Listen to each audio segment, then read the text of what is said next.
Senator King, please. Thank you, Mr. Chairman. Mr. LaPlante,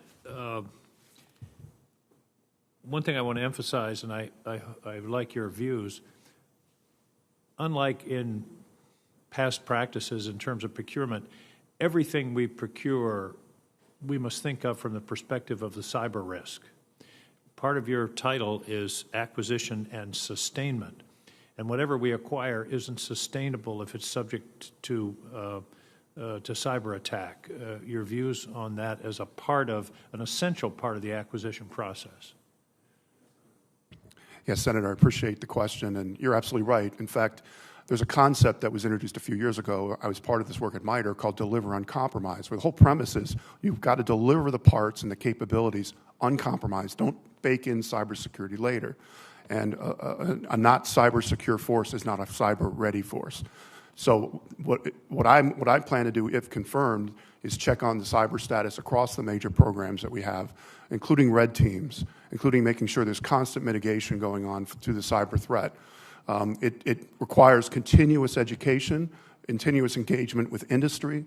Every day the threat changes, but it is the cyber resiliency. Our weapon systems have to be able to fight through cyber just like any other enemy effect.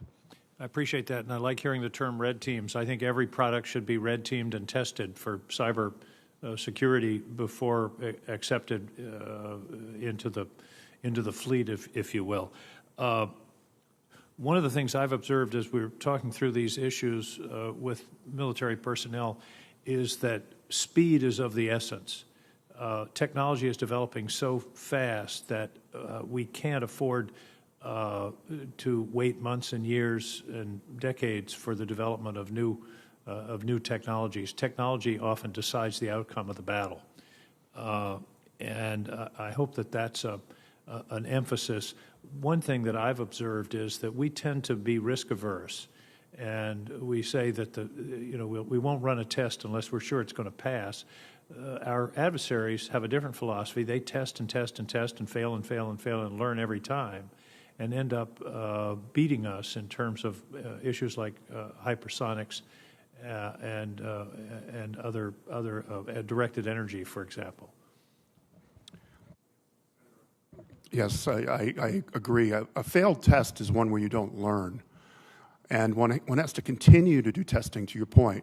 We tested in 2010, 2011, a combined DARPA Air Force experiment to fly in a hypersonic glide vehicle from Vandenberg Air Force Base to Kwajalein. The two tests, they both failed, and the United States stopped hypersonic glide vehicle work. China and Russia just kept going. And so you have to test, you have to learn from the tests, and just keep going. And you have to accept failure as a test, that's why it's called a test. It's how you learn. You mentioned something that I think is very important, and that is modularity in acquisitions, particularly of complex platforms, so that they can be upgraded quickly without having to redesign the whole platform. The B-21, I think, is an example of that. That, I take it, is going to be part of your philosophy moving forward in acquisition? Yes, Senator, it is. In fact, we've known about modular systems for 20 to 30 years. We need to get them into all of our new systems and put it in the RFP. You mentioned the B-21. That was designed with an open standard right from the beginning such that continuous technology can be upgraded for the next decades to come. That should be on all of our systems. Two other quick questions on acquisition. One is, I believe we need to be more cognizant of the advantages of off-the-shelf technology or technology that's been developed somewhere else in the world that we can adapt. We don't have to start from scratch on everything. If Senator Tillis were here, he'd probably have his foot-high spec for a handgun, special handgun for the military as opposed to the handguns that are available. Finally, I believe that an essential part of the acquisition process today has to be the intellectual property so that we can then additive manufacture the parts. My vision is a 3D printer on every ship, every depot, every base, so that we don't have to wait for a valve from the OEM or from the supply chain. We can print it on site, and that's a readiness question. Yes, Senator.